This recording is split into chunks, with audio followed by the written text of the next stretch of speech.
told the story yesterday. We had 111 missiles shot by the Islamic Republic of Japan. They were shot at the aircraft carrier over a period of about 1 hour. 111 missiles going to a very expensive ship, and every one of those missiles was knocked down. Pretty much most by Patriots, but by other means also, as you know. Yeah. Other less expensive means. It's even better when you do that. But out of the 111 missiles, every one of them was shot down. It didn't hit the ship, and bad things happen, right, when that happens. So think of that, over a period of 1 hour, these missiles are coming at you, and every one of them shot down. So I think one of the things we're going to be talking about is, as you know, the companies, we have great power over the companies. Those companies that make the Patriot and make all of the great stuff, the Tomahawks, all of the great stuff. We have the best stuff. Many things. The Patriot's great, but we have many, many great things. You see that with Venezuela. You see it with Iran. Look, Iran has been wiped out. Iran, their Navy's gone, their Air Force is gone, everything's gone. But one of the things I think we're going to be talking about today, a little birdie told me this, about the fact that we'll give them the right to make Patriots. We'll show them how to do it. It's very complex, actually, but it's you'll figure out the complexity quickly. And we're talking about that, and the company that makes them, which is building now 4 plants, all of our companies will be able to do this in 2 to 3 months. If you order a Patriot, now you have to wait a long time for them. Same thing with Tomahawks. We have a lot of certain equipment, but with they call it the elite equipment, and you don't need elite equipment necessarily for a war. But so one of the things we're going to be talking about is we're going to give a license to you to make Patriots. That's pretty cool, right? This way you can't complain that we're not giving them enough. I say, make them yourself. We haven't informed the company of that yet, but that'll work out all right. I'm sure they'll be thrilled. But they'll be able to do it. You'll be able to figure that out. Most countries couldn't do that. No. If I said that to most countries, they wouldn't know what I'm talking about. But this is a very ingenious group, and what I like about that, it's a defensive situation as opposed to an offensive. But I think one of the things you might want to be talking about is that. That's what I heard. Little birdie told me that. On Iran, can you clarify, does the end of the ceasefire mean that we are back to a full-scale military conflict? Look, they violate the agreement every day. They lie, they cheat, they kill people. They've been killing people for 47 years. They knocked out the SS Cole. We lost, 200 people more. That was a long time ago. For 47 years, no president did anything about that. Well, Obama actually gave them vast amounts of money. You'd like this. He gave them a plane load of money, $1.7 billion in green cash. They loaded up a Boeing 757. Remember the old 750?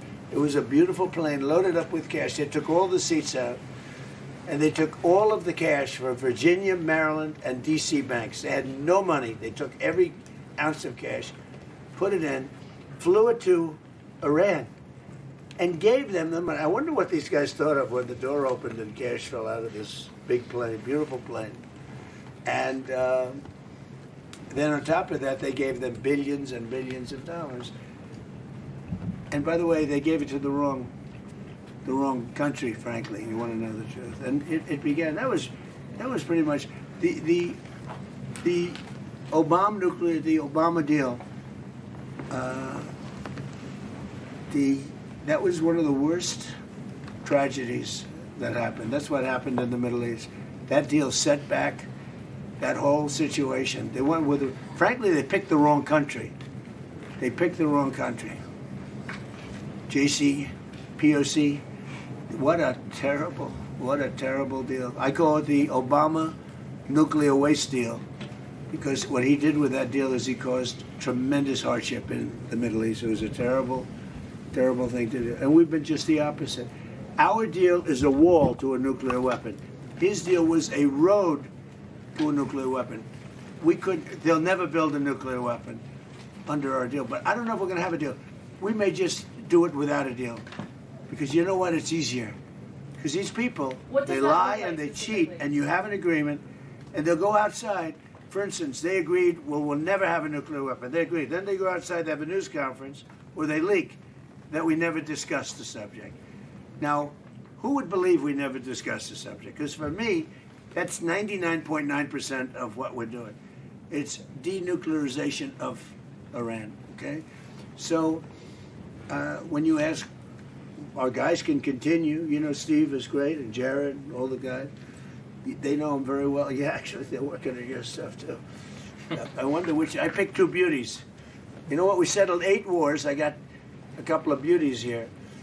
But Steve's great, and Jared's great. You know, they're the right guys. And we'll see what happens. But I will say this. Iran, they've misbehaved for 47 years.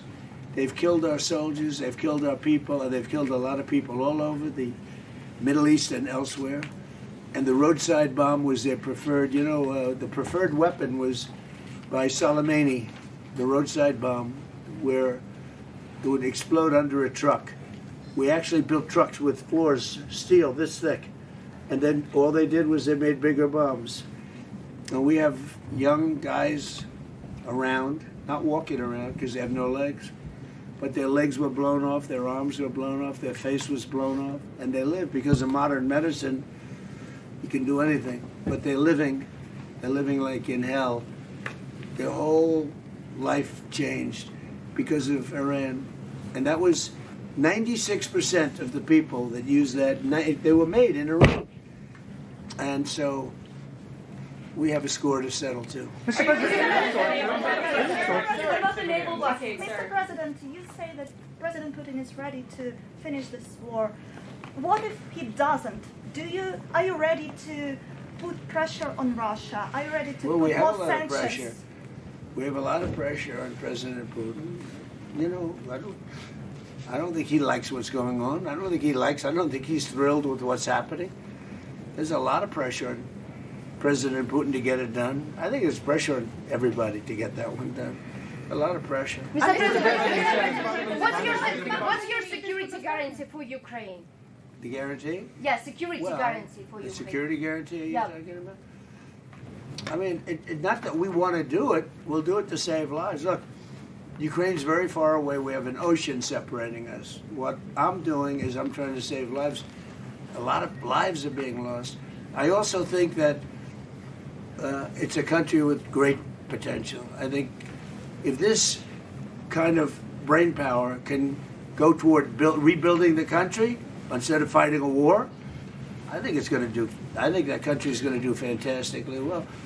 And likewise, Russia, you know, look, they're devoting a lot of energy. Do you have a question for President Putin, please? Пане президенте, чи можете ви сказати, Do you have a що- question for President Yes, Putin? yes. Not Zelensky. Putin. Yeah, what would you like to ask him? Because I'm going to ask him that question. I have a question. Last Can you year, sleep at last year night? you called Russia a paper tiger, referring that they're not doing Who that did great. I call? I'm from Telegraph UA, Ukrainian media. No, give us a question, not for Zelensky. Give us a question for Putin. Can he sleep Why at is he night? attacking Yeah. Ukraine Because I'm cities speaking if he to him wants today. peace? Yeah. Putin, Why is he Give me a attacking good, Ukraine hard Ukraine question. cities if he wants peace? when will he end this war? That's is a the good question. I don't think I've ever asked him that question. I'm going to ask him that Please do. question. Пане президенте, Mr. President, what's the status of a drone deal between the U.S. Say and it. Ukraine? What's the status By the way, of a I will tell you, though, he's going to tell you that he wants it ended as soon as he can end it. He wants it ended. He wants to end it soon. And I ask him, and we talk. I talk to him a lot. I talk to him a little bit less, but the relationship is very good. But I talk to President Putin a lot. He wants to end the war. What's the A lot status? of people don't believe that. Doesn't he What's want the all of status this? of a drone deal between What Ukraine? are President Putin's conditions for ending the war? Do you know what? Well, they were certain conditions that were a little bit different. I think they're changing. I think they're probably getting a little bit better toward some of the things that you'd like. It's been tougher in Russia. It's been a lot tougher than it was supposed to be. I mean, in all fairness, this was supposed to be this is a war that would have never happened if I were president. Would have never happened. You'd have a full country, you know, I mean, just a shame that it happened. But no, this is this is something that I think Zelenskyy wants to do and Putin wants to do. They want to get it done. Ask the president that question. Ask him. Пане президенте, ви знаєте, на яких зараз умовах Володимир Путін готовий завершувати війну в Україні? Чи ж вони змінилися?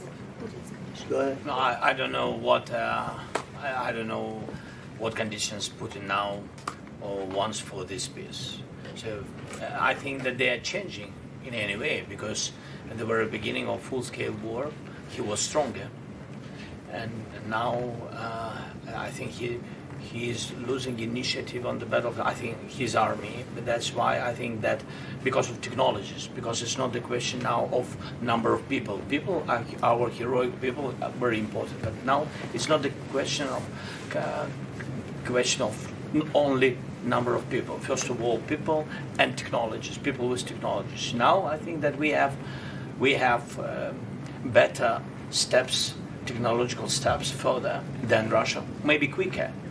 Because that they produce a lot of different things which are tough, strong against us, but we are quicker. And that's why I think that now initiative moved to our hands. Not totally, but moved. We are trying to move this war to the sky from the battlefield. That's why we now begin to control the battlefield. This is very important. It's difficult when you have less people to move them back, but we found another way how to do it, to cut their logistic for their army. It's about weapon, petrol, diesel, without massive human losses. That is the difference between us, by the way. Russia is, he's got a lot of support. I just left the room with, where they have, mostly European, you have Canada, but mostly European countries. And they have great support for Ukraine, and really great support. One of the things you talk about questions for Putin, but one of the things that I talked to him about was where would you want to meet? And he said ideally in Moscow. I said you're not going to meet in Moscow. It just doesn't work. You can't do that. But he'll meet, and Zelensky's going to meet. And something's going to happen that's going to be positive. And I hope it's going to happen soon, because they have to, number one, lives, but number two, building your country, because it's got a tremendous future, in my opinion. Yeah. Where would it be held, and when would that happen? I don't know. Mr. President, President Putin said, I would love to meet in Moscow. And I said, I don't think, I have to put myself in this position. I don't know that he'd go to Moscow. Maybe he would. Would you go to Moscow? It's difficult. There are a lot of Ukrainian drones there. That's right. It's dangerous. He doesn't want to be hit by a drone. Europe. No, it's hard. It's hard to go to Moscow. Mr. President, how to ensure that Ukraine will not be attacked again by Russia? What about? How to make sure that Ukraine will not be attacked by Russia again? Well, look, you mean in the future? Yes. You mean after there's an agreement? Well, we're going to work on a security guarantee and Russia respects us a lot, and we're going to work on some kind of a security. If we can make the right deal, we'll help Europe. Europe is going to be watching it, but we're going to be helping them, and we'll work on some kind of a security package that will make sure. I don't think that's going to happen. I think that if we make a deal, Russia is going to be very happy, and they're going to get on with other things. They have, by the way, as a country too, they have tremendous potential. They have tremendous land, valuable land that they can do things with, and they have tremendous potential. But I don't think it's going to happen. I don't see, that question is, they're going to attack again. I don't see it at all. I think they've had it. This has been going on for almost 5 years, right? Yeah. Who would have thought? It's a tribute, because it's a bigger country, strong country, and it's an amazing tribute. Anything else? Mr. President, with the Patriot missiles, President Zelenskyy has said that Ukraine needs Patriot missiles now. Over 50 Ukrainians have died in recent airstrikes just in the last few days. So in addition to these production licenses, which will take time, would you consider providing any to Ukraine immediately? We have Patriots, but we don't have that many. We need them for ourselves too, you know. Some, yeah, I mean some, but I think they can produce them pretty quickly. Once we explain it, we'll bring the company here. They work with the company. They have a great ability to produce weapons, pretty complex weapons. Are you willing to will you go to Ukraine? President, do you have any deadline? Will you go to Ukraine? I would, yeah. Do you have any deadline when you want to reach I'd it? rather have the war be over. When will it happen? Do you have any I'm deadline? not sure Secret Service would be thrilled. Are you willing to close this But you know what I would like to- Putin doesn't stop Do you- war I think in it's, this I year think or the next. people You are have backup plan. incredible. And, I mean, like Kiev, it would be nice to get it before any more damage is done, to be honest. It's such a beautiful city, right? And yeah, I would go to Ukraine at the right Do time. you have any deadline? Do you have any deadline when you want to reach a deal between Ukraine and Russia? Do you have any deadline in that regard? No, I don't have a deadline. You can't have a deadline. It's, you know, it's too much going on. But I think you're going to have a deal. I think, you know, I've been very good. You know, we had certain deals like Azerbaijan and some of the deals that we made, and they've been going on for 32 years. And they said it's an impossible thing to get them solved. Eight different deals. Even in the Congo, it was. Think of it. You have the Congo and Rwanda. That was 14 million people dead, a lot of them with machetes. It's a horror. We got that one solved, or you know, it flares up every once in a while, I must say. But we got deals done that weren't doable. But if you look at well, India and Pakistan, they were at it. We get that. We get them done, and when we get them done, I find that people are not anxious to go back into it. I think we'll have you once mentioned the word security guarantee in the Oval Office. Right? Yeah. And, you know, I think they're going to need some kind of a security guarantee, but we're going to work with them. That's important. I think he thinks that's a very important thing. Yeah. The security guarantees are very important. And they'll live by it. Partially, the President said about Patriots and licenses. The Patriot system is the best, you know, in the world for today. The best anti-ballistic system. So we used a lot of... That's the best. Yeah, the best one. And was, checked everything during the war. So this is true. So with all respect to other partners, we are thankful for all the systems. Patriots well, they had different systems in Venezuela. Yeah. So Venezuela had systems that didn't work. We didn't have one plane shot down. We didn't have one. We had one helicopter operator who was incredible. He landed it perfectly, and his leg was almost blown off. And we gave him the Congressional Medal of Honor because very few people could have landed that. You know, you land them with your feet, really, more than anything else. And he landed it. He was really in bad shape. And at the State of the Union, we gave him. He was a handsome guy, big handsome guy, but we gave him the Congressional Medal of Honor at the State of the Union. So, look. He wants to get it done, and we're going to get it done. What's the status on a drone deal between Ukraine and the U.S.? In what sense? What's the status of a drone deal between Ukraine and the U.S.? Well, we would buy their drones, and we make drones. We make great drones, but they have an ability to make a lot of them, which is, right, Marco, amazing that in a war situation, they make them. They make them in basements. They make them wherever the hell you have a little shelter, even if you don't have shelter, I suspect, right? It's an amazing ability. Very few. Well, that's why I say with the Patriots, they would be able to do it. Most countries would not be able. They don't have the talent. You have very talented people. So, yeah, I think we're going to make that deal. You know, if we made that deal, we'd have great protection. I love the protection. Think if you had a lot of Patriots, you'd never be hit. As an example, in Kiev, where they get hit with missiles, those missiles, like what I said about the Abraham Lincoln, the missiles would be shot down. Yeah. So, and I think you'd start making them pretty quickly. Right? You like the idea? No, it's a great idea. I think everybody likes that one.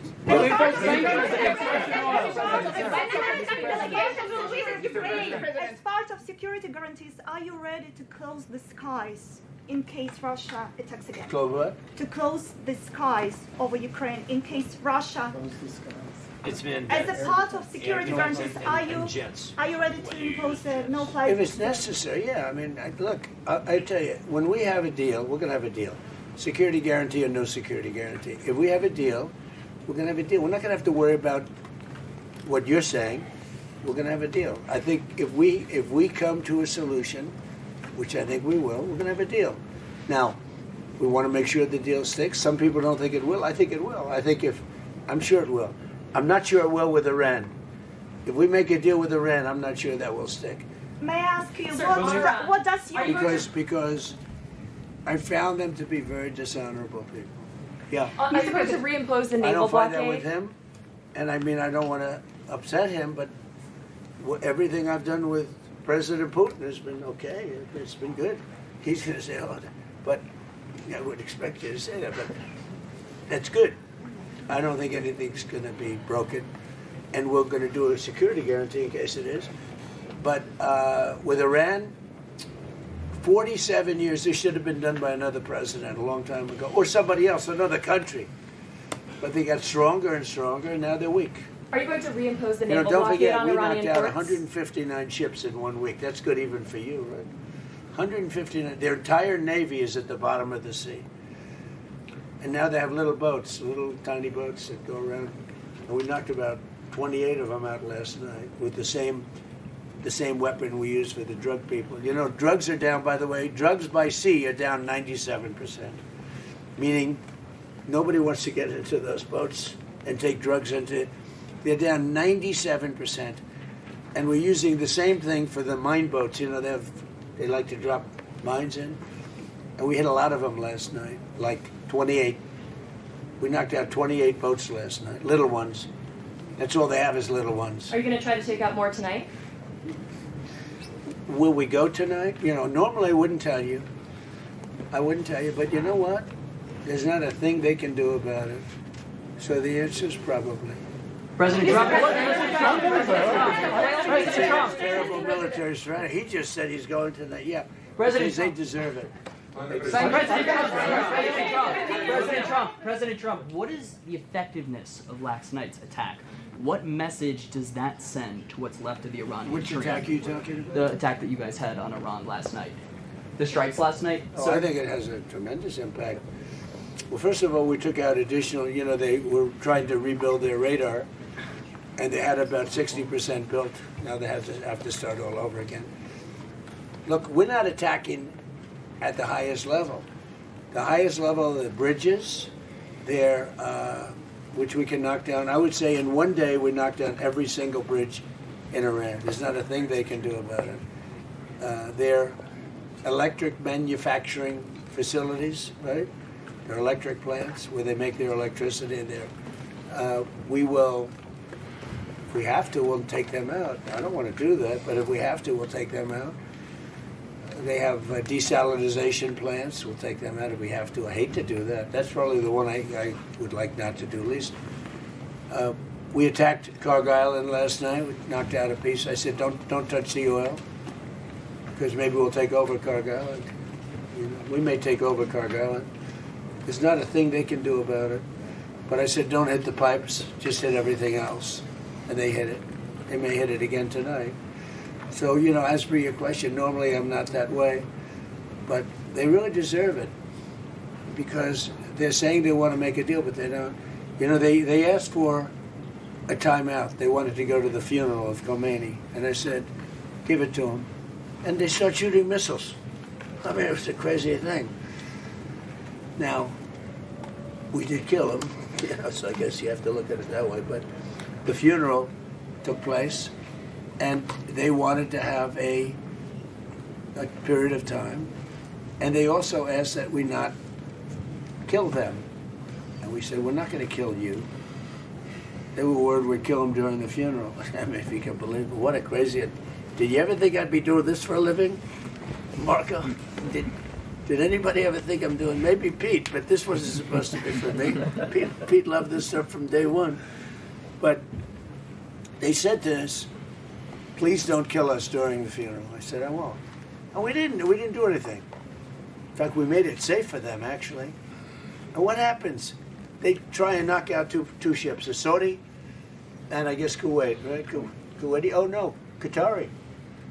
In addition, really three. Yes, sir. So you had 3 of them. And it just, I don't know. I just don't know with them. A lot of people say they're very dishonorable people, and they can't keep a deal. So we'll see.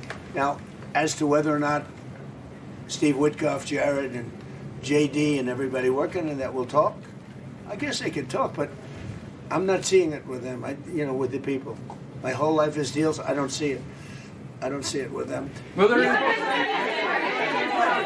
And there may be a big attack, and it'll knock out a lot of stuff. We don't knock out nothing. We knock out a lot.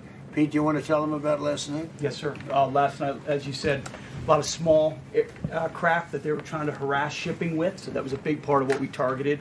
Underground facilities where they were storing drones or missiles, coastal defense sites, radar sites, surveillance sites, anything used to harass shipping in the Strait of Hormuz. So anything they thought they had rebuilt or capability they were using was a target last night. And tonight, if we need to, on your order, Mr. President, we will hit even more and even deeper, because that's the consequence. And we may put down the blockade. We may put it back, the blockade. And it'll only be a blockade for Iran. Anybody else can have whatever they want. Now, of course, they'll drop some mines if they can, if they can do it. But it's hard because we're taking out those little boats now with the same weapon we used to take out the drug lords and the boats coming in by sea. Think of it, 97%. For years, we had fentanyl and all the other drugs coming in from different countries, including Venezuela. And it was, they'd arrest them, they'd bring them to a court, they'd be released, and they'd be back on another boat the next. 97%. What was done in the past had no impact. 97% drugs down coming in by sea. And now we're going to start doing it by land. The land is easy when we had to do sea first. And nobody, I think the 3% of the people that still do that, I think they're the bravest people in the world. We should probably give them a medal for bravery. Because and we're using the same exact missile to take out the mine drop. They call them mine droppers. But we have mine sweepers. And one of the things that came up today is that European nations, the NATO group, they're sending mine sweepers. We don't need them now. We have pretty much the mines that cleared up, but they'll probably drop some more. They're evil people. They're sick people. They're mentally disturbed people. And it should have been done 47 years ago. Thank you, everybody. Thank you, guys. Thank you. This way, please. Thank you guys. Thank you, guys. Keep moving. Thank you, everyone. Thank you. Thank you. Thank you, guys. Thanks, guys. Stay lined up, Ryan.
Say sound check test.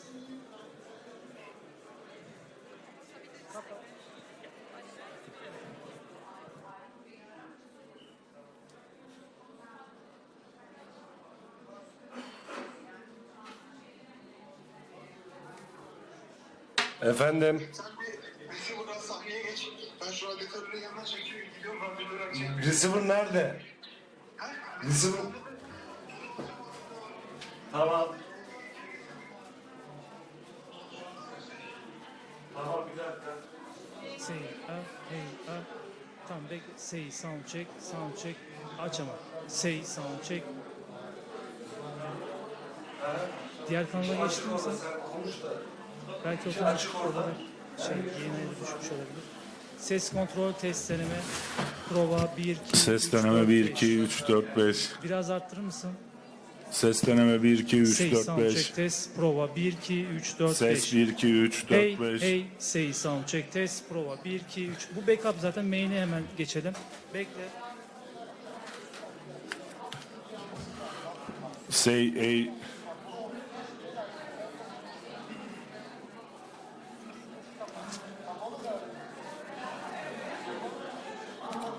Ses deneme 1 2 3 4 5.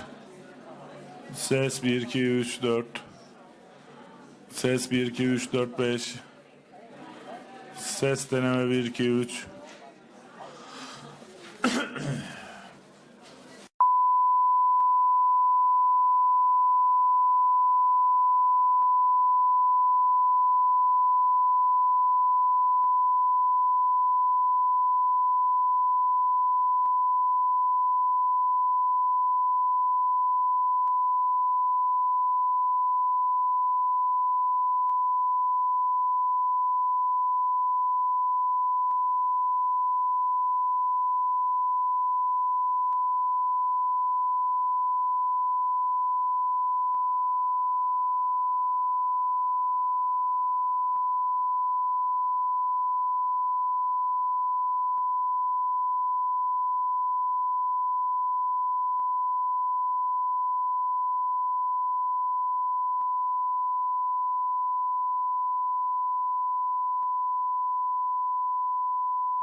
This is due to our strong people, the strong Syrian people that President Trump talked about. ثم القرار التاريخي اللي قام فيه الرئيس ترامب برفع العقوبات عن سوريا.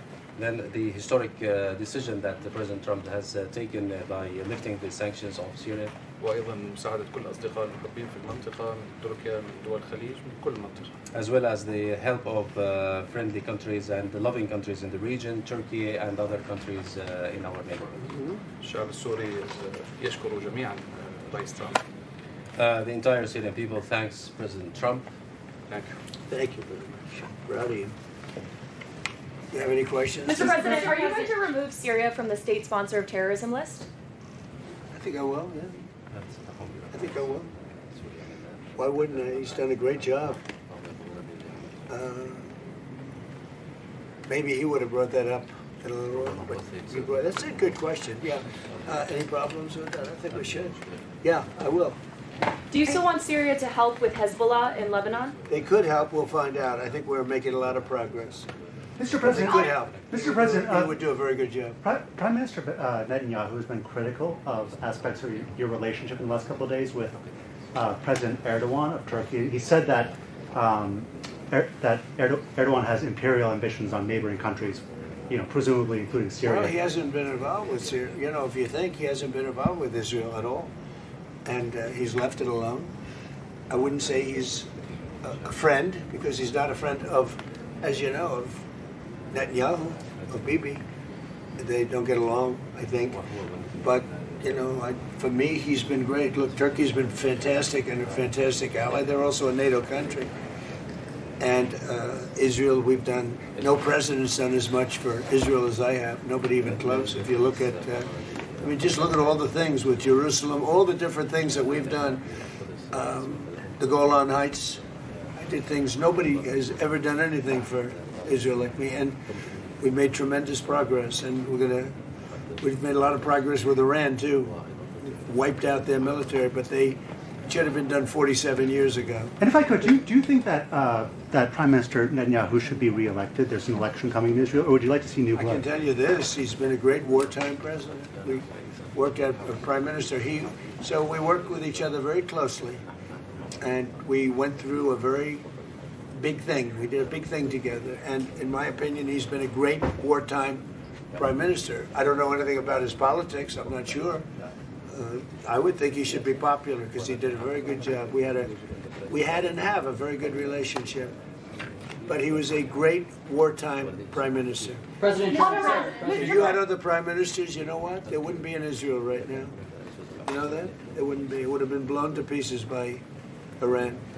If you had a weak prime minister, you wouldn't have. And if you had a different president, I guarantee there wouldn't be. And Israel wouldn't exist today if you didn't have me as president. President Trump, sir, new data from the Energy Information Administration revealed that U.S. crude oil production set a new record in the month of April under your leadership. That's right. Why is it important to keep hitting numbers like this at this moment in time? Why is it important that you were able to get this done and keep it on this trajectory? Well, when we decided to do this, it's called the denuclearization of Iran. We have to do it. We have to have. They're never going to have a nuclear weapon, and they admit they're never going to have it. But they behave badly. Always behave badly. There's something wrong with them.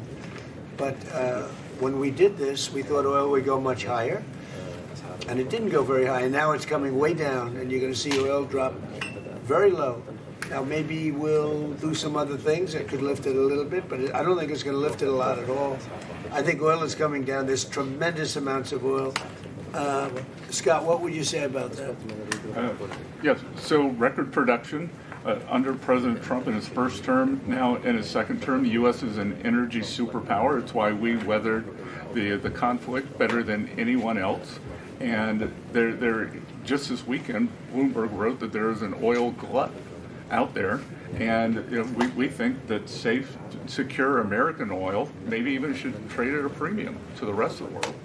So we have, if you add it up, you take Saudi Arabia and take Russia, two big oil producers, we do more than twice as much.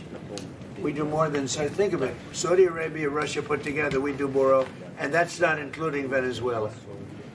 It's pretty amazing. And this all happened during my term. We started it as first term. Biden blew it because he had no idea what he was doing. But we are producing more oil right now than Saudi Arabia and Russia combined by almost double.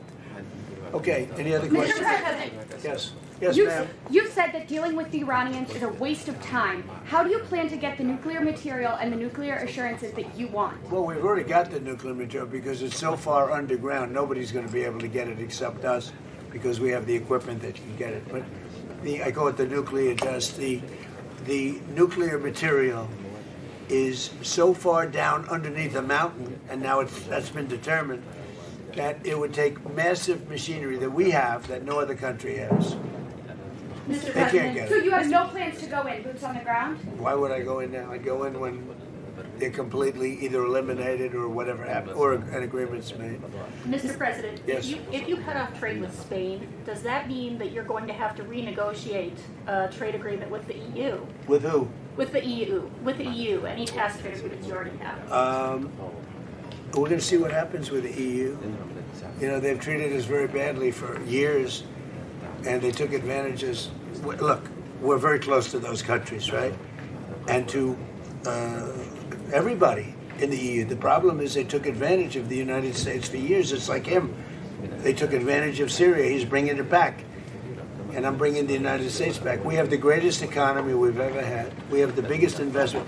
19.2 trillion is being invested right now in the United States. 3 trillion was the record.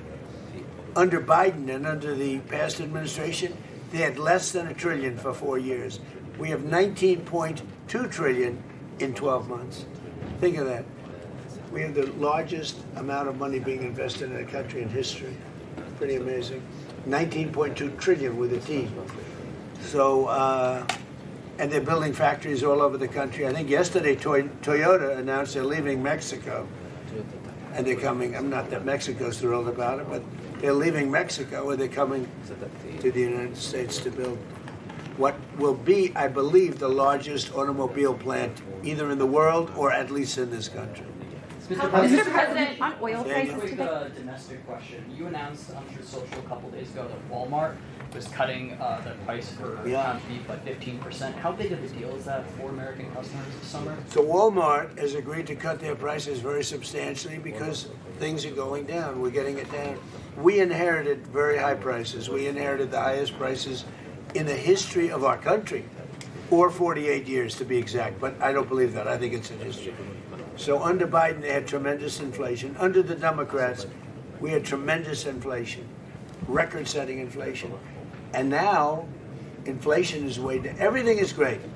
We have, the prices are coming down, but we inherited, you know, they talk about they use different words to describe it. They had very high prices. The prices are coming down. And when the oil comes, you know, the oil is coming way down. The oil dropped by 50% in the last month. And when that comes down, it brings everything else down. No, it's affordability. And they came up with the word affordability. You know, like, I take over, I'm there for 1 day, and they say, affordability, affordability. I said, I've been here for one. Remember with the eggs, the first day or 2 days later, I have my first news, and they talked about eggs. They said the eggs have gone up 5 times. I've been in office for 1 day. And I said, well, we'll have to do something. In fact, they told me not to order eggs for the Easter egg hunt at the White House. I should use plastic. I said, we're not doing that. And by the time we came, that was a couple of months later, that happened, and we ordered thousands of eggs. And right now, eggs are way down. The prices are way down, and they're coming down further. So they made up a phony word that they used. They said affordability. They're the ones that caused the affordability prices. I did.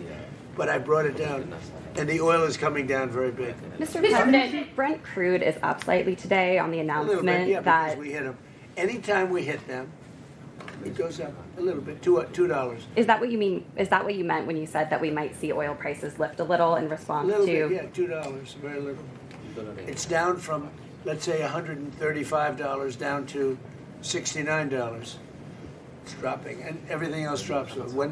As oil goes, so goes everything else. But anytime if we hit Iran, oil goes up a little bit. It's all right. Mr. President, do you think And, you Israel? know, we're de-nuking it. All right?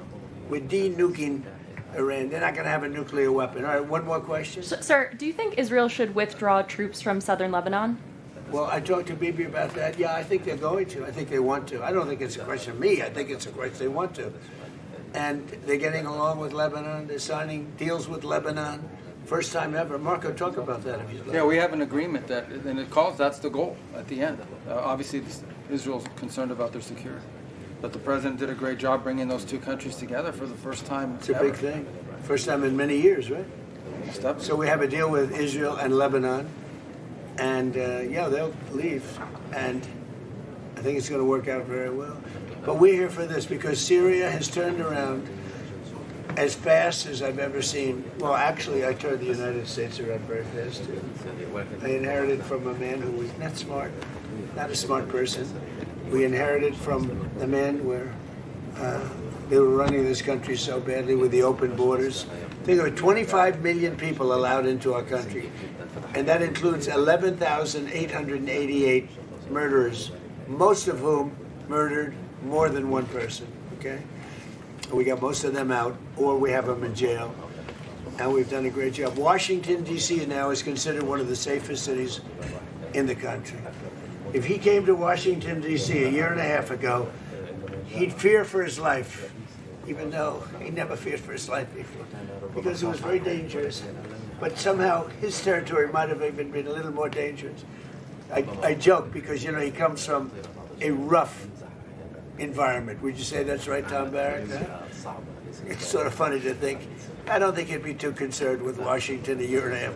But we had a very, very unsafe Washington, D.C., and now it's one of the safest cities in the country. We put the military in. Washington went from being an unsafe to one of the safest cities, and crime is down 94%. We don't play games. And we removed over 5,000 career criminals, many of whom came in through the open borders of Joe Biden. We did the same thing with Memphis, Tennessee. We did the same thing with in Louisiana. You have to speak to the governor, because New Orleans, the crime rate is down 78% in a little while, and they had the best Mardi Gras they've ever had. So we're doing a good job, and he's done a great job too. And I thank you very much. Thank you very much. Thank you, guys. Thank you, press. Thank you. Thank you, guys. Thank you. Thank you. Thank you. Thank you, guys. You can head out right there. Thank you, guys. You got it?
This is an earpiece in case there's interpretation.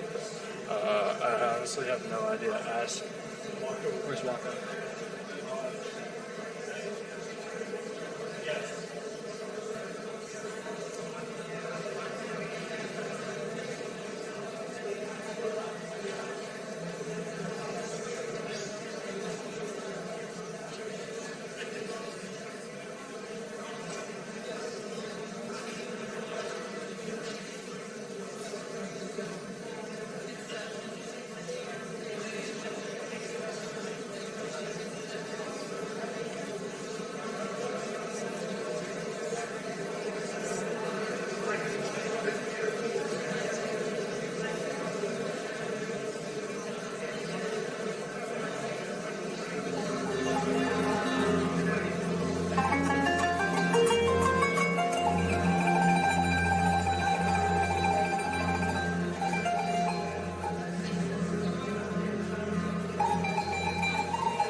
1 2 1 2. Can you hear me? 1 2 1 2.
I can hear you guys, but you guys can't hear me, right?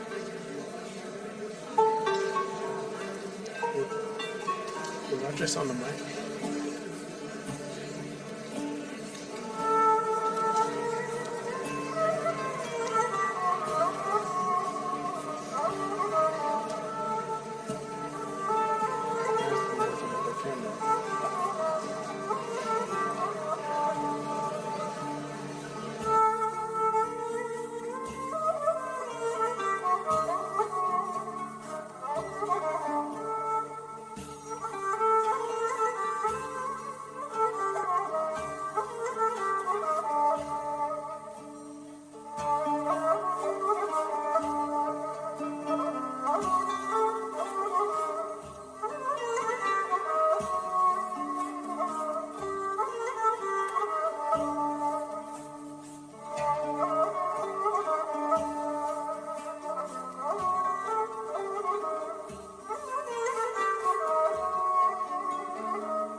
Excuse me.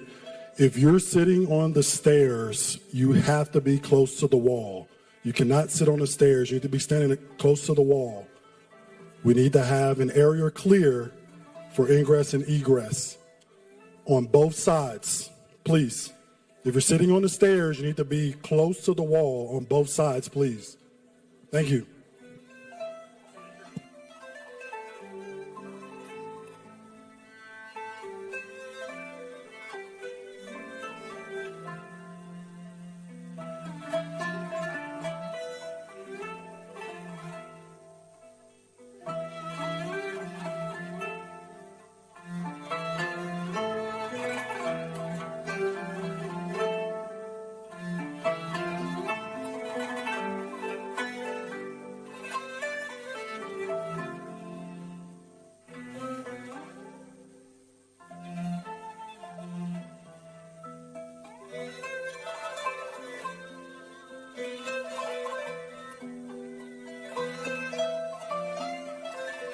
Merdivenlerin bir tarafı mecbur boş kalmak zorunda. Yoksa Sayın Trump açıklamaya gelmeyecekmiş. Bilginiz olsun.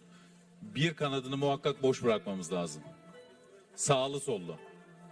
Buraya boşaltıp komple oraya alalım. Bir taraf...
2'den çıkıyorum Ömer. Duyuyor musun? 2. Baktılar. Trump dinleyecek ya. Biliyorum. Evet 2'den çıkıyorum. Duyuyor musun? Tamam. Bir de 3.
Ma'am, I'm gonna hold on. Just tuck your feet. So.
Ladies and gentlemen, the 45th and 47th President of the United States, Donald J. Trump.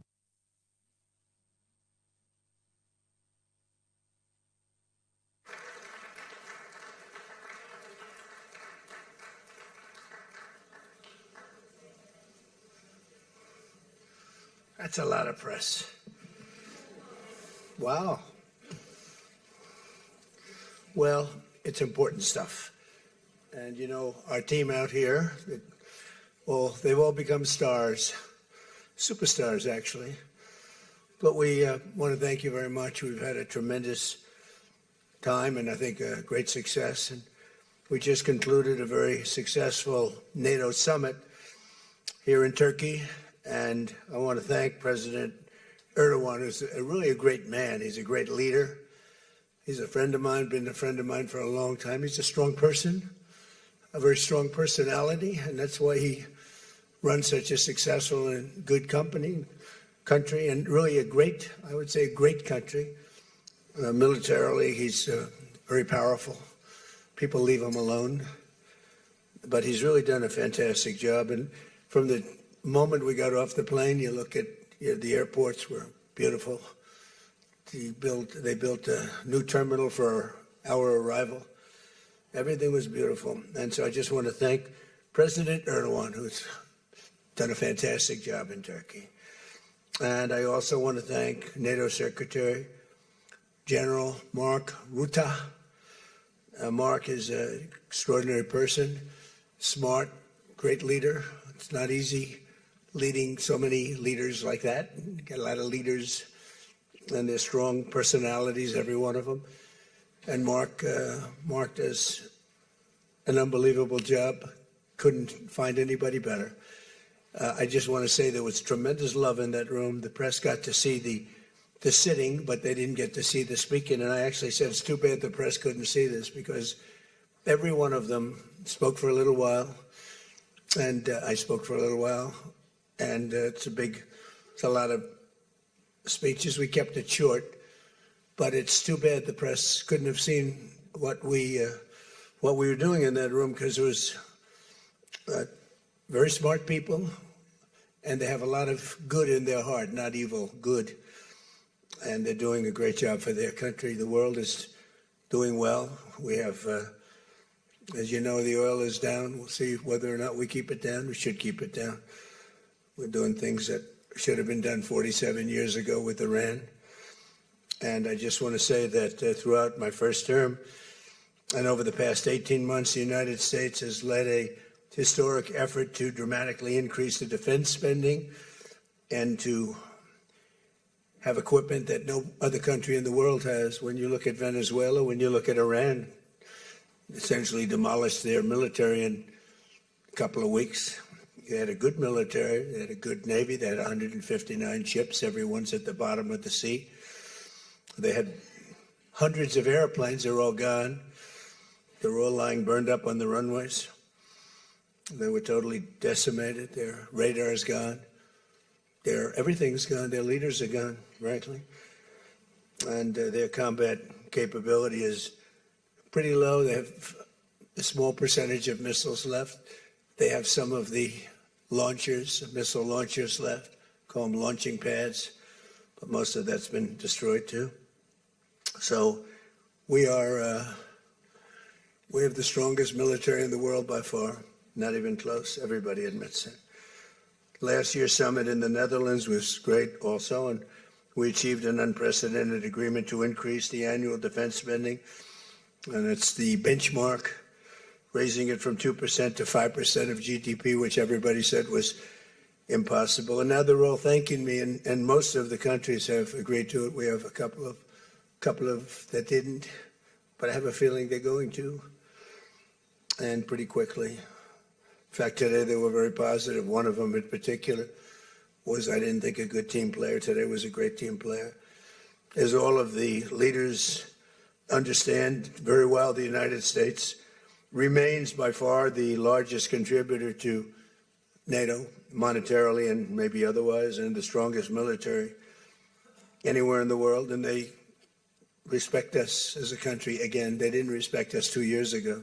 They laughed at us. NATO laughed at us. Everybody laughed at us. They don't laugh anymore. There's no more laughing. This year we invested a record $1 trillion in our armed forces, and we're going to be asking for $1.5 trillion coming up. We have the money being spent on the best equipment anywhere in the world.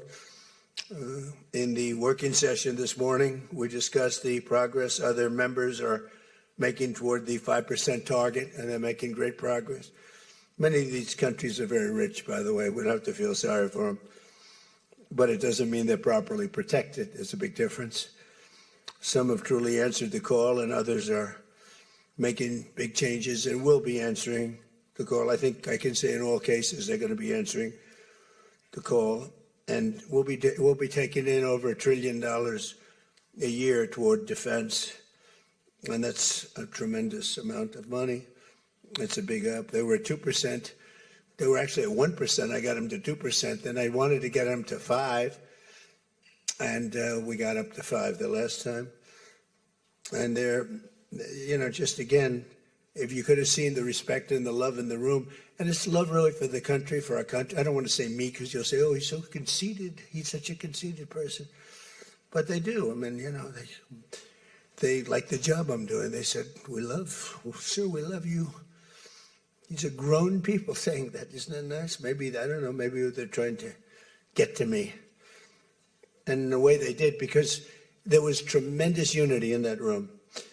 And I urge all nations to accelerate their plans to get the benchmark as quickly as possible.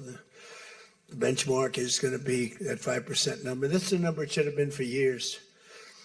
As a result of the commitment we achieved last year, defense spending of other NATO members surged by more than almost $150 billion in 2025, and much of that money is being spent on American-made equipment. They all want American-made equipment. We're pushing very hard to have the defense companies. They're great. We make the best equipment. The Patriots and the Tomahawks and everything we have is considered to be the best. Not by me. It's everybody wants it. I wish we made it faster because we could sell as much as we could make. And as you know, I had Lockheed and every one of the companies, all of the companies, which are Raytheon as an example, Boeing. So many of those great companies are now building plants. They had big plants, but they were using them 24/7. I said, that's not the way to do it. You have to build more plants. You don't have to just go overtime. No tax on overtime. Remember that, please. No tax on overtime. Those people are happy. But they were doing literally 24 hours to get the Tomahawks done and the Patriots done and all of the other defensive and offensive equipment done. It's the most sought after equipment in the world. You saw that with Venezuela, where they had a lot of great equipment. It wasn't ours, and it didn't work. Our equipment works, but we have to produce it faster for other countries. For everybody, including ourselves, we have to produce it faster. So we think within a year and a half max, we'll be, instead of waiting for a year or 2 years, we'll be having it on a 2-week wait, maybe a 1-week wait. That's what I want. And it'll do really well. A lot of people are, just waiting. They're waiting. They want to get this defensive equipment, maybe in particular the defensive equipment, but offensive and defense. As much of that money is being spent on American-made equipment. That's the money that the European and Canada are spending, European countries mostly, and Canada. And they're spending that with the United States, largely. And it's American-made, made in the USA, as we say. Weapons, munitions, supporting thousands of American jobs. This will increase. We have the highest number of jobs. Right now, we have the most people working in the United States that we've ever had in the history of our country. We have the biggest investment ever made, $19.2 trillion. That's 6 times more than we've ever had. Think of it, 6 times. And what did that were tariffs. Without the tariffs, I think we would have done fine, like at about 2 or 3. The last administration had much less than $1 trillion invested for 4 years. We have 19.2 trillion invested in 1 year. We haven't gone into the extra almost a half a year, 1.5 years. Those numbers won't come out for a little while. So we have 19.2 trillion, not billion, not million, trillion with a T, invested in plants and equipment that's being built all over the country. Eli Lilly is building plants, big drug, Merck, all of them, the drug companies are building. The car companies are building like crazy. In fact, as you probably saw a big announcement yesterday, Toyota is leaving Mexico and they're going to build one of the biggest car manufacturing plants in the world in Texas. That's because of the tariffs, because we don't mind if you build in Mexico, but if you build in Mexico, you have to pay 25% tariff. If you build in Japan or if you build in any place, China is a much higher tariff. This is 100% tariff because we don't want to lose our jobs. We don't want to have our workers lose their jobs. We have the largest number of plants being built for the most money ever in the history of our country. Car plants, AI plants, and all other plants, pharmaceutical plants, chips. We're not giving anything. All we're saying is, if you don't start, they will give them 1.5 to 2 years to build their plant. If they don't have that, they have to pay 100%, 200%, even 250%. If they make a chip or if they make a car, if they make pharmaceuticals. So the pharmaceutical companies are moving in at record levels. There's never been anything like what's happening. Let me put it a different way, put it to you in a more broad fashion. There has never been anything like has happened with this country or any other country in the history of the world. There has never been growth. There's never been manufacturing plants being built. We have so many being built. And in the big ones, like AI, some of the AI, we let them build their own electric plants. We force them to build. We don't want, because the old grid that we have wouldn't be able to supply. They need, just as an industry, more energy than the entire country produces right now, when you think about it, which is incredible. So take all of the energy that the United States produces and that one industry, which is so big, so powerful, it needs more than that. In fact, some people say almost double. So this was my idea. I said, you can never service that. You can't reinvigorate the grid. You can make it better, but nothing like that. You wouldn't be able to build. And we're leading China in AI, well, in just about everything. But we're leading China in AI. Even in TikTok, I was watching somebody say, oh, the TikTok deal, it's so bad for, well, because they say the deal was incredible, but they think the word that gets out is bad, except the numbers just came out, and I'm #1 on TikTok, and all I do is talk about communism, right? So it's sort of good. I used it to get elected, too. But, you have to get your word out.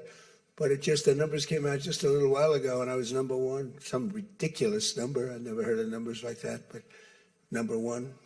And all these entertainers are number 27, 29. It's crazy. I don't even understand myself. But that means that my word's getting out about how great our country is, how successful our country is, and how bad communism is, and how bad these lunatics are that are running for election that don't sound good, don't think good, and don't look good. I don't see any looker. I don't see anybody with the look. You need the look, I guess. You need something, but they don't have it. And I think they'll fade fast. And it's not social democrats. This is not a social, these are communists that are running. And they don't want God. They don't want successful things to happen for our country. They don't want to have a successful country. I think they're sort of crazy. As European nations rebuild their militaries, American equipment will be the largest beneficiary. The defense companies are going to be making most of that equipment. They want the American equipment because it works better. It's not a question of anything else. We make the best equipment in the world. And to that end, I provided other leaders with an update on the steps we're taking to rapidly scale up production in the United States. And they wanted to hear that because they don't really want to get it in 4 years, 5 years. They want to get it like in a week. And we'll actually be at a point like that in the not too distant future with the plants that are being built. The defense plants, it's incredible. Lockheed is building, I think, 5 Some of them are building 3, 4, or 5, and they're big ones. It's going to quadruple the output of we have with the munitions and the basic equipment itself, whether it's a Patriot or Tomahawk missile or any of the missiles that we make many missiles, different types, for different occasions. And just today at the summit, we announced $3 billion of new defense investments with U.S. companies. And Lockheed Martin will establish a world-class Patriot missile sustainment facility, a big deal in Europe. They're given a tremendous incentive by Europe to do that. All goes to the benefit of us and Europe because they're getting the best equipment. Northrop Grumman is moving forward with the sale of advanced American drone technology. We're actually the leader in drone tech. A lot of people don't know that. We have the most sophisticated drones in the world. And we're a real, I guess we're the leader, but we'll soon be the leader by many times over. And Lockheed and Rheinmetall are announcing a partnership to build the Army Tactical Missile Systems, which is a big deal. And Anduril is announcing a deal to build their new Barracuda missiles, which is a very highly sophisticated, fast missile, and we're doing that for Poland. Poland's doing very well, by the way, with a very, very good president, great president, I think. All of these agreements directly benefit the U.S. defense industry and base, and what it really does is it means jobs. And again, I have to just say that when Toyota announced yesterday, I wasn't that surprised, but everybody wanted to get that. That's the largest, I think it's going to be the largest plant in the world, car plant, and they're moving into the United States. And again, they're doing that to avoid paying the tariff, because if you build your product here, you pay no tariff. If you don't, you pay a 25% tariff, depending, 35% sometimes 100%, 200%, depending on what the product is. As an example, we're doing great on steel because we charge tariffs. So now all of a sudden the steel industry, which was absolutely dead a few years ago, I revived it in my first term, pretty good. And then they blew it in the Biden term. What a shame. They just blew it right out the window. They had no idea what they were doing. And I quickly revived it at the beginning of this term, year and a half. And the steel business is through the roof. We don't even make aluminum anymore. Now we're going to have the largest aluminum plant in the world being built in Oklahoma. I love Oklahoma. 77 out of 77 counties, 3 times. And it's great. It's a great state. They're going to be building the largest aluminum plant in the entire world in Oklahoma. It's starting very soon. Over the course of the past 2 days, I had a number of excellent discussions with other leaders at the summit and held productive bilateral meetings with essentially all of them. We had dinner last night. Just about all of them were there. President Erdogan of Turkey, as well as President Zelenskyy, and he just came in, as you probably saw, at a little press conference, and also President al-Shara of Syria, who's doing an unbelievable job in unifying Syria. What a job he's doing. Syria was a mess with what happened with their previous government. You know that. Very dangerous place, and now it's just come together. He's done a fantastic job. People are talking about it.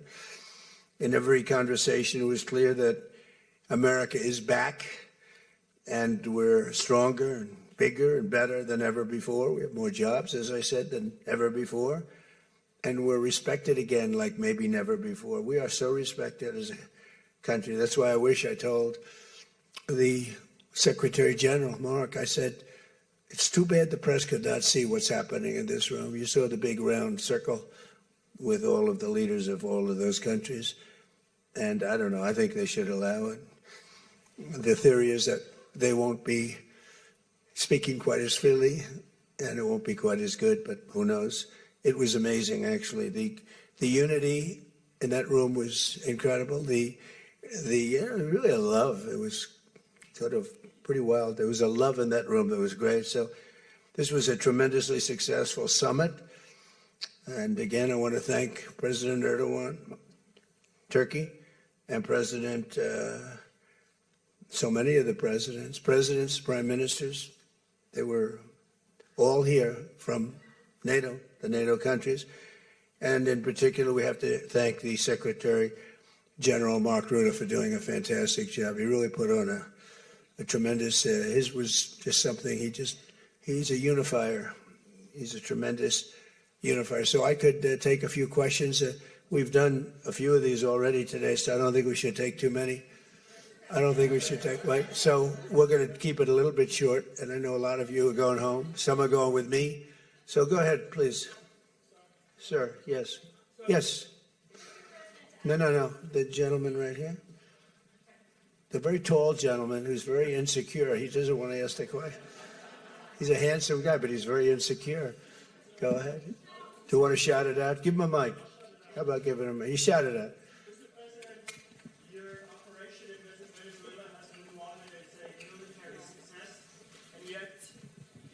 War seems to be a strategic dead end for you. Why are you apparently unable to end the Iran war? So I think we're doing just the opposite. The Iran war has been a tremendous military success. And, you know, I can only answer the question by saying they're not going to have a nuclear weapon. I think I was there for one reason, that Iran cannot have a nuclear weapon. I call it, we denuclearize Iran, and that's happened. They will never have a nuclear weapon. That stuff is so far down under a mountain. It's a granite mountain that collapsed on top of it. Take months to get it out. I think it's a tremendous success, Iran. And you see the oil prices are lower than they were when I started. And people like to say that, but look, they have no military left. Their air force is gone. As I said, their ships are gone. 159 ships are gone. They're at the bottom of the sea. Their radar is gone. Everything's gone. So when you say not a success, it's a tremendous success. The fake news likes to say how well they're doing. They're doing terribly. They have 350% inflation. When the war started, they had like 6%, 5%. They want to make a deal, but they don't know how to make a deal. And then they go around shooting ships at night. I don't like that. You know, they're dealing with very fine people. They're dealing with Steve Witkoff. They're dealing with Jared Kushner and J.D. Vance. And they're dealing with Marco and Scott. They're dealing with great people, but I don't know. I think they're a little loco. They're a little crazy. But they told us they'd like to go to the funeral of a very a person who was killed a lot of people. Khomeini killed a lot of people over the years, and there for a long time. Don't forget what we did. Should have been done 47 years ago. It could have been done any time within 40. This has gone on for, they were the bully of the Middle East. So they're a much different country. Now, in one day, all of their anti-aircraft things are gone. That doesn't mean they're not going to get a plane at some point. But all of it's gone. Everything's gone. Their leaders are gone. They had leaders, they're gone. And they had another set of leaders, they're gone. Now they have another set of leaders, they may be gone. Who knows? And you know what? I may be gone too, because I'm their number one target. It's out all over the place. I'm their number one because they're scum. That's the way they act, and that's the way they've done it for 47 years. But I'm doing what's right for the country. I'm doing really what's right for the world. They have to be stopped. And they've killed thousands, hundreds of thousands of people. They killed 52,000 protesters over the last 3 months. So when you say we're not doing well, I think we're doing phenomenally well. Our military has been incredible. Plus, we had a blockade. Did we have a blockade? Did you ever see a blockade work that way? You know, for you that said we're not doing well there, we did great in Venezuela. That was a one-day war, and they're very good military. You know, it's a very military country. We took out one of the worst human beings in the world, Maduro, and he's in jail waiting for trial. But what he did to this country was incredible, including the fact not only the drugs, but he had people pour into the country from prisons. They opened up their prisons. They allowed them to come in. We're getting them out. We're getting them all out. But we have, with the Biden open border policy, with Kamala as your borders are. Remember, she was a borders up, but she never called Border Patrol, never once, and she never went to the border. The border was a disaster. Now it's fixed. It's fixed where we have nobody, and I don't do these numbers. 0 people come in through our border, through our southern border. 0. And that's been announced now every month for the last 12 months, 0. We had millions of people come in, under 25 million people, I think more than that under Biden. and they weren't people that you want. And for the most part, they were drug dealers. They were escaped from, think of it, all the prisons, and I'm not just talking about from South America, I'm talking about from the Congo, I'm talking about from all over the world. The prisons were emptied out. They were emptied out into our country. But they had the worst murderers. We had people allowed in our country that should never, and they walked in to an open border policy. And all I'm saying is that you're lucky we won this election. Yeah, please. Go ahead. Go ahead. No. Yes, go ahead. Who you with? Why don't you say your name and who you're with? It's always helpful. Thank you, Mr. President, for doing this. Iris Tao with NTD, with a sister media with the Epoch Times. Okay. On communism, you've been issuing a wake-up call to Americans at home about the dangers of communism. And now you're speaking on the world stage. What's your message to people both living under communist and socialist regimes, but also people living under democracies like in Europe and America who might not have realized how close communism has come to home? Yeah, that's a great question, actually. But look, I want to get the word out because what's forming is communism in the country. And communism's easy to sell. I would be the greatest communist in history. I'd be right up there with Lenin. I'd be as good as anybody. You've got free rent for the rest of your life. What they don't say is that you'll be living in squalor in 12 months. You've got a free house. Would anybody like to have a free house? We'll take it away from somebody. We'll give it to you. You'll have murders all over the place. Communism's a disaster. It's been proven to be for thousands of years under different names, but the same thing. It's very important. And, you know, it's funny. One of the reasons I do so well with Hispanic people, I set a record, Republicans. I get great numbers for the election, helped me get elected in a landslide. The Hispanics, because a lot of them came from countries that were essentially communist. You know, whether you call them radical socialists or communists is not that much, but there's a little difference. When they say social democrats, we're social democrats, it sounds so nice. It's not nice. It's a very dangerous term. So I do talk about it, and I talk about it on TikTok, and I talk about it everywhere. I talk about it here. And you're right, it has become international, but it's never worked, and it's not going to work. What is working is the United States. So think of it, we have more jobs than we've ever had. People are making more money than they've ever made. I'm talking about workers now. I'm talking about workers. They're making higher salaries than they've ever made before. It's just the best system, and it's got flaws, but everything's going to have a little flaw, but it's been amazing. And when I watch what's happening, and I see these lowlifes getting, I mean, they're lowlifes. I watch them. I know good people. I know quality people. These are essentially lowlifes. And when I see what they're talking, I think they're very dangerous in many ways. And I've said it. And then I said, boy, that's a pretty big statement. Then I realized, you know, a couple of people said, I think you're probably right. I think this country, with this thing that's going around, is in more danger than it was during World War I, World War II.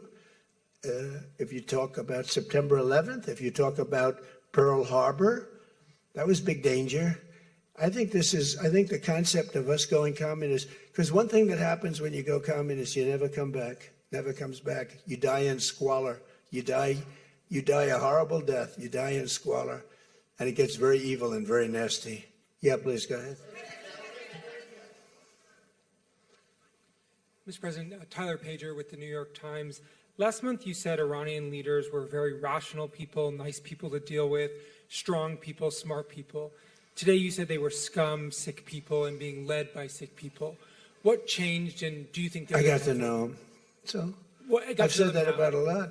Now, when you say rational, I think they're much more rational than level 1, level 2. Level 1 is gone, level 2 is gone. This is level 3. I think they are more rational, but based on their actions over the last week or two, they're not doing a service to the people. And I think more than anything else is I got to know them. And I'm not sure I want to make a deal with them. We can play games, but I'm not sure I want to make a deal. Let's just finish the job. Yeah, please, go ahead. Go ahead. Go ahead. Go ahead. Thank you, Mr. President. Steve Sedgwick from CNBC. The oil markets are up today around about 7% for WTI and Brent as well. The world is taking you at your word, sir, that the MOU is over, that the ceasefire is over.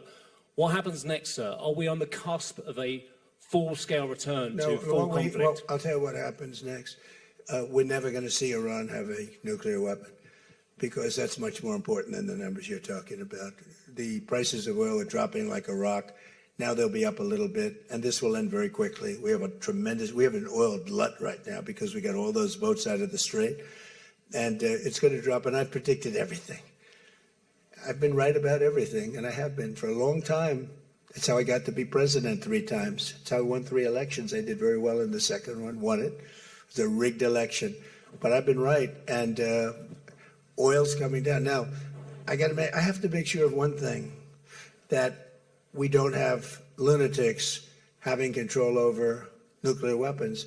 So we have that now. There's no way they have a nuclear weapon. We have cameras, as an example, on the site that those beautiful B-2s at 1 o'clock in the morning 10 months ago blew up. They blew it up. We have cameras, that's called Space Force. They're in space. But we have cameras that can read the badge of the person going over to a site. Mohammed something. We say it's Mohammed something is there with shovels. Well, shovels won't get you there. The biggest machinery in the world probably won't get you there, if you want to know the truth. It's way, way below. But we're watching that. And if anybody goes there, they get blown up. So nobody's going to touch that. Eventually we'll take it. But what we do have is we have that. That's gone. If we wouldn't have had that, they would have had a nuclear weapon, and they would have wiped out Israel. If I weren't president, Israel wouldn't exist. And we did it 2 times. When the JCPOA, the Obama deal, when that was originally conceived, everything went to Iran. 1.7 billion in cash, hundreds of billions of dollars. They thought they could buy peace with these people. You can't do that. So the big thing we have is, more important than anything we can talk about, is you can't let lunatics have nuclear weapons, and we've stopped that. And that should have been stopped on a couple of other occasions, too, with different countries, but they didn't do that. Yeah, please.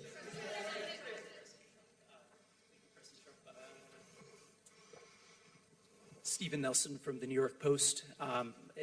I'd like you to address speculation that you're leaving Ankara not in the new Air Force One because of security concerns involving Iran. You've spoken today twice about them possibly assassinating you and possibly being successful. Did that concern have something to do with it? Well, I speak about it a lot because, you know, the life of a president is very dangerous. It's 5.2%. You know what a race car driver is? 1/10 of 1%. A bull rider, that looks pretty dangerous to me. It's 1/10 of 1%. No, it's 5.2% is you don't make it. You should have told me. You're an excellent reporter. You should have told me that years ago. Maybe I wouldn't have run. It's a very dangerous profession. No, I'm number 1 on the kill list for Iran. They're lovely people. I'm number 1. So I don't know. I can't tell you that, but I don't really care because I'm doing my job and I'm doing it, I hope, better than anybody's ever done it, because we have a country that's hot and really, really successful. But I mention it only because it's on the list. I mean, it came out. There was another list came out yesterday, and I'm number 1 on. I like being number 1 on TikTok better, but I'm number 1 on the list for killing.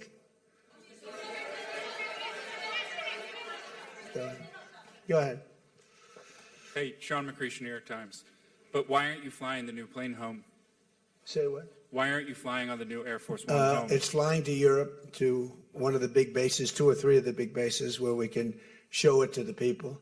And we'll be going home by normal methods. But we have it going to Europe, to a couple of bases, actually 1 in particular, but it's going to go to a couple of bases, stop, so the soldiers can see it, because it's truly magnificent. Yeah, please. Go ahead. You want to go? Okay, go ahead. Mr. President, Harici Media, Tunç Akkoç, Türkiye. Mr. President, it seems that the war with Iran may start again. What do you expect from your European allies? I don't think it's going to start again. I think it's going to go very quickly. They hit a couple of ships, and so we hit them much harder. When they hit, we hit 10 times harder. You know, we hit much harder than they do. We have a lot better equipment than they do.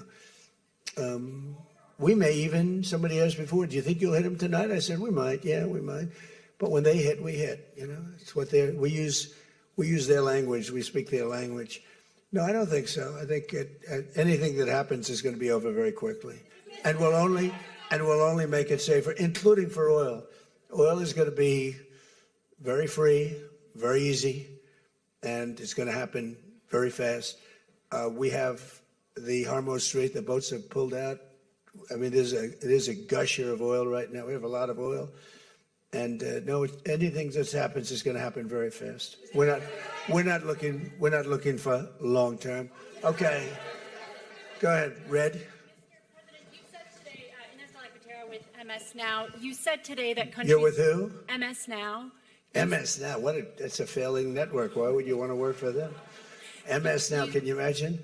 They wanted to get away. They took the name NBC because they were embarrassed by it. Go ahead. Let's go. When do you hear this question? You said today that countries like Spain, Italy, and the UK were not there for the U.S. and its war with Iran. Should those countries be attacked, will the U.S. be there for that? Well, I'll tell you what. Number one, Spain has been very bad, but Italy's been good, and almost all of the countries have been good. They just had a bad moment. They didn't help us. We didn't need the help, but if we would have wanted the help, I said, by the way, if I want help, sir would rather remain on the sidelines, and I didn't like that answer. UK gave an answer that was sort of weirder than that. They went out. I said, would you like to help? They said, we do, but we want to wait till the war is over. This was not in the spirit of Winston Churchill. So, yeah, I mean, I'll tell you what, I can only say if there's one word that comes out of today, it's unification. I've never seen anything like it. Every one of those countries, they love us, they love each other. That was tremendous unification. It was a nice thing to say, and it was a very fair question, too. Yeah. Green? Yeah, you're wearing green, right? Thank you, Mr. President. Eda Turul from Haber Global TV, Turkey. Mr. President, after your meeting with President Erdogan, can you tell us whether you and President Erdogan reach an understanding on Turkey's return to the F-35 program and the future of U.S.-Turkey defense cooperation? And do you believe U.S.-Turkey relations are entering a new chapter right now? Well, I had a great relationship in my first term. You remember Pastor Brunson, and he was put in jail for 35 years, and I called. He was an evangelical hero, actually, very good man. And I called President Erdogan, and he let him out. I didn't pay anything like Obama and Biden pay billions of dollars all the time. I never paid any for anybody. I just let him out. Let him out.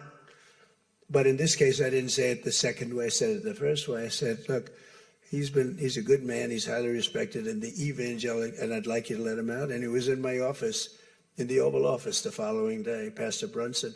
I had a great relationship. When Sleepy Joe Biden got in, bad things happened with a lot of things between the border. Everything was bad. We were laughed at all over the world, and we had a very bad relationship with a lot of countries. I think Turkey was one of those countries. But that changed on November 5th when we had the election. And it's one of our best relationships. We have a great relationship. And they're talking about the F-35 airplane, and it's the best plane, and everybody wants it. And we have to make a decision who we give it to. I mean, my inclination, because he stayed out of, he's not a huge fan of Bibi, and he's not a huge fan of Israel, but he stayed out of that war. He could have gone into that war very easily, and he didn't. At my request, he stayed out of that war. He's been a very good ally. I mean, Marco could tell you we have a very strong relationship with Turkey. You know, it's a very big country. It's a very powerful militarily. It's the second most powerful country in NATO. It's a NATO country. So whether or not we do that, I haven't totally made up my mind. But my inclination is to say, look, he's done everything. He's helped us in so many different ways. And you know who else has been good to us? China. China never came into the war. They get 50% of their oil from Hormuz Strait. They never came into the war. They never said, I'm going to send a ship in 5 destroyers along each side of the ship. They never did. No, President Xi's been great. Everyone's been sort of great, to be honest. You know why? Because they respect our country again. They laughed at our country. They thought we were a bunch of fools. They saw a president that couldn't talk, he couldn't walk. It was a disaster. They lost respect for our country, but now they have more respect for our country than they've ever had before. Thank you all very much. We'll see you back. Thank you very much, everybody.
Dear press members, the press conference of His Excellency President Recep Tayyip Erdoğan is starting in 5 minutes.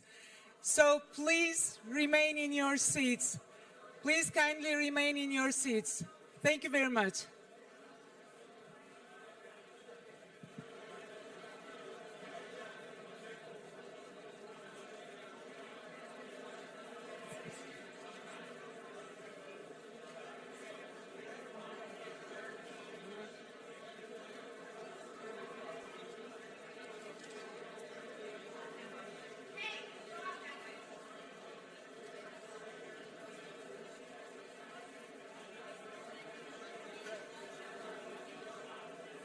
Şuraya hemen şey yapalım.